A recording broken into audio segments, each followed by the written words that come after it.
Hi friends, happy Diwali to all.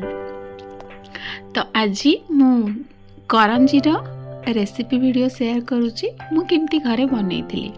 ये मु fast गोटे कप मैदा नहीं, मैदार हाफ स्पून घी देकी मुझे भल से चकड़ी देती। तेमती मुंडा हवा जाए पूरा एमती चकड़ी जमी हाथ में चापिक धरले एमती मुंडा होपर अल्प अल्प पानी देकी आम चकटा मिनिमम 6 ରୁ 7 मिनिट चकटा पूरा भलरे एमती गोटे डो तैयारी करदबा। पूरा बेसी माने सॉफ्ट है नथिबो, टिके हार्ड हेथिबो।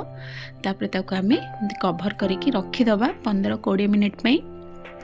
ता भितरे आमे एपटे पूरा तैयारी करबा।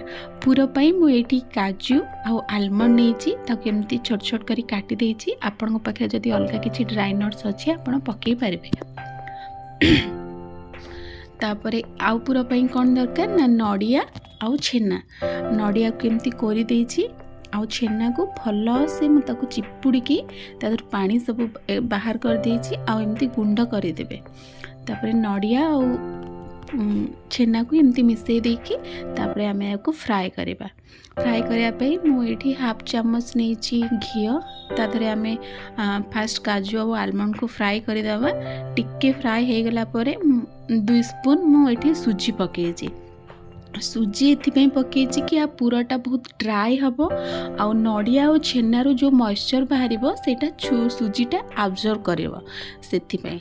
तो एठी याकू भलरे एमती फ्राई कर दबा मीडियम फ्लेम रे। धीरे धीरे पूरा ठंडा हो गला परे आमे सेथिरे गुजराती गुंड गोटे चम्मच पकेबा आउ सुगर पाउडर पकेबा। डायरेक्ट चीनी पकेले सेटा पुनी मेल्ट हेकी मॉइस्चर हो जिवो। सेतिपई सुगर पाउडर पकेले से आ मेल्ट हबनी, एमती ड्राई पूरा झुरझुरा रहइबो।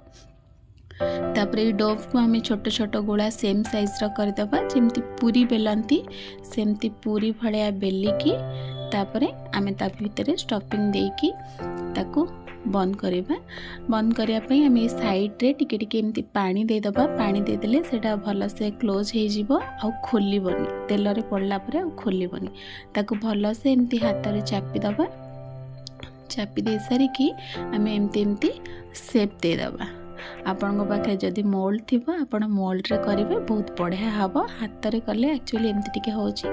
तापरे आमे तेल एठी अल्प हीट हेथिबो आम पकेबा और पूरा सीम रे ही एटा फ्राई हबो। बेसी हाई कले सेटा खोली जिवो। तो यही दिवाली रे आपण एटा घरे थरे बनांतु। आराम से 2-3 दिन जाके रखिकी खाई परिबे। बहुत टेस्टी लागिवो। आपण थरे बनेकी देखंतु। Thank you.